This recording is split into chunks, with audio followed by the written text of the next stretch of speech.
ओम शांति। आज है 9 फरवरी 2024 की साकार मुरली। तो आज हम इस मुरली में से 10 मुख्य बातें देखेंगे। तो बाबा ने हमारे लिए क्या बोला है। मीठे बच्चे, शिव जयंती पर खूब धूमधाम से निराकारी बाप की बायोग्राफी सुनाओ। ये शिव जयंती ही हीरे तुल्य है।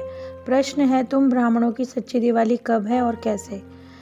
बाबा ने कहा, शिव जयंती तुम्हारी ही सच्ची दिवाली है, क्योंकि तुम्हारी ही आत्मा रूपी दीपक को बाबा जगाते हैं।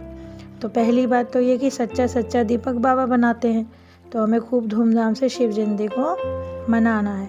अब बाबा कहते हैं कि मुझे तो सर्वव्यापी कह दिया, अब सर्वव्यापी की तो जयंती हो ही नहीं सकती। तो मुख्य बात यह है कि शिव जयंती इसलिए मनाई जाती है कि बाप सर्वव्यापी नहीं है। आर्य समाजी भी जानते हैं, अभी तुम मनाओगे।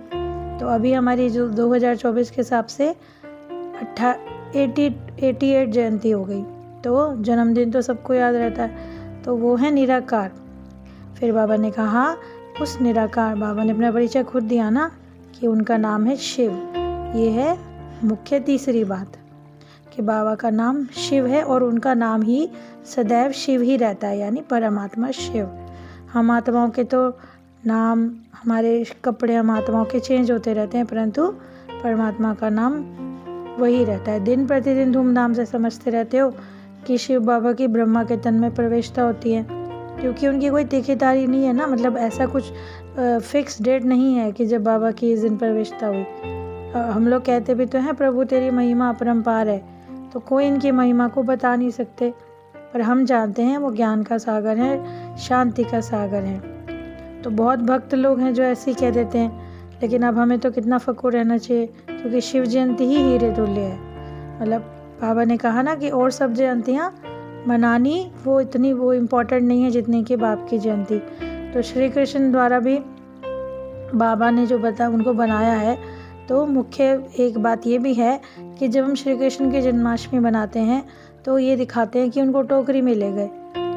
फिर वर्ड प्रिंस था, तो फिर उसको डर किस बात का था, कहाँ कंस आया। तो हमें बहुत अच्छी तरह युक्तियाँ निकालनी है समझाने के लिए। जैसे गांधी जयंती पर गांधी की महिमा करते हैं, तो शिव जयंती पर शिव बाबा की तो महिमा करेंगे। उनकी बायोग्राफी या उनका कोई चरित्र भी तो होगा जिसकी हम इतनी महिमा गाते हैं। तो शिव बाबा को भोलानाथ कहकर बहुत महिमा करते हैं, क्योंकि वो बोले हैं। वास्तव में लोग शिव और शंकर को एक समान समझ लेते हैं, शंकर को ही बोल देते हैं शिव है, परंतु ऐसा नहीं है। ना ऐसा होता कि वो धतूरा खाते या उन्होंने आँख खोल दी तो विनाश कर दिया। महिमा सिर्फ एक शिव बाबा की है, जिनका जीवन चरित्र हमें सुनाना है। तो वंडरफुल बात है ये भी कि जो हम जिसको निमंत्रण देंगे कि हम परमपिता परमात्मा की बायोग्राफी दिखा रहे हैं, तो महिमा आके सुनो। तो सच्चा शिव का मंदिर वास्तव में वो है जहाँ रचता खुद बैठकर रचना और आदि मध्य अंत का राज समझाते हैं। तो जैसे दिखाते हैं ना कि बड़े बड़े लोगों के पास जाओ तो परमपिता परमात्मा की बायोग्राफी बताओ, तो उन्हें वंडर होगा, और मनुष्य को तो बहुत वंडर ही होगा। जैसे तुम प्रभात फेरी निकालते हो, तो लक्ष्मी नारायण का राज्य किसने स्थापन किया। शिव बाबा भी तो प्रभात के समय ही आते हैं ना, आधी रात के बाद आते हैं, ताकि वो उन्हें उसके बाद मनुष्यों की सदगति करनी है। तो रोशनी भी अच्छी खासी चाहिए। तो सच्ची दीपावली यही होती है कि हर आत्मा की ज्योति जग जाए, क्योंकि दीपावली का वास्तव में अर्थ कोई नहीं समझते। कोई मरता है तो दीपक जला देते हैं। तो ये भक्ति मार्ग की रस्म है। घृत खलास होने से फिर दिया बुझ जाएगा। तो अंधियारे का कुछ भी नहीं समझते कि कहाँ अंधियारा नहीं रखना। तो यदि हम हाजी करें और जो यहाँ से हम अच्छा पाठ सीखें तो अच्छे घर में जन्म लें, परंतु अगर हमने ज्ञान लिया तो अज्ञान के घर में जन्म नहीं हो सकता। बाकी तो सब अच्छे सुखी घर में जाकर सतयुग में जन्म लेंगे।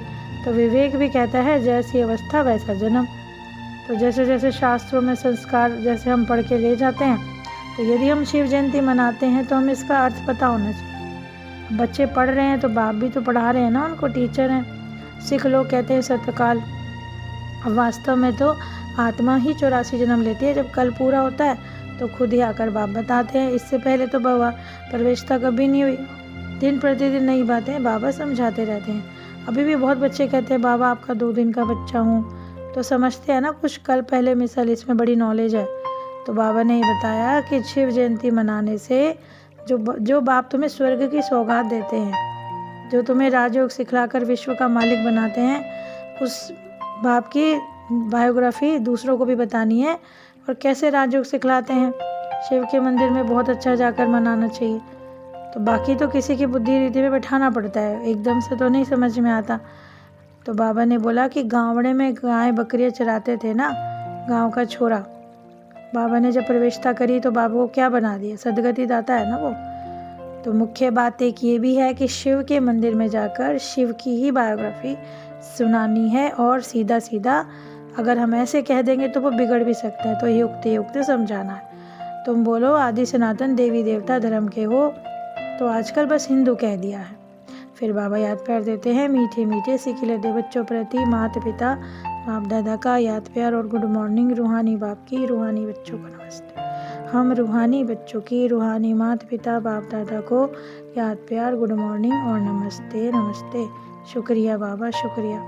धारणा के लिए मुख्य सार है, शिव जयंती धूमधाम से मनाओ। शिव बाबा के मंदिर में शिव की, लक्ष्मी नारायण के मंदिर में लक्ष्मी नारायण और राधे कृष्ण की बायोग्राफी सुनाओ। सबको युक्ति युक्त समझाने दो। अज्ञान अंधियारे से बचने के लिए आत्मा रूपी दीपक को ज्ञान घृत से सदा प्रज्वलित करना है। दूसरों को ज्ञान देकर अंधियारे से निकालना है। वरदान है, सर्व खजानों से संपन्न बनकर निरंतर सेवा करने वाले अखुट अखंड महादानी भव।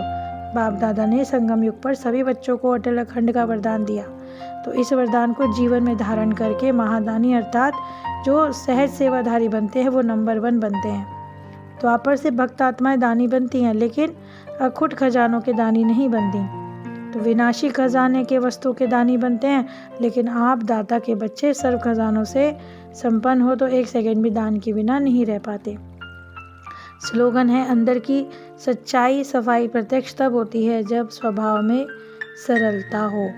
तो आखिरी और सबसे मुख्य इम्पोर्टेंट बात जो हमें करना है, जो शिव जयंती हीरे तुल्य है उसे खूब धूमधाम से और बहुत सच्चे दिल से और बहुत गर्व से मनाना है, क्योंकि बाप ही हर एक आत्मा का कल्याण करने आते हैं। तो बाबा का भी पद्मावदन शुक्रिया और आप सबका भी ओम शांति।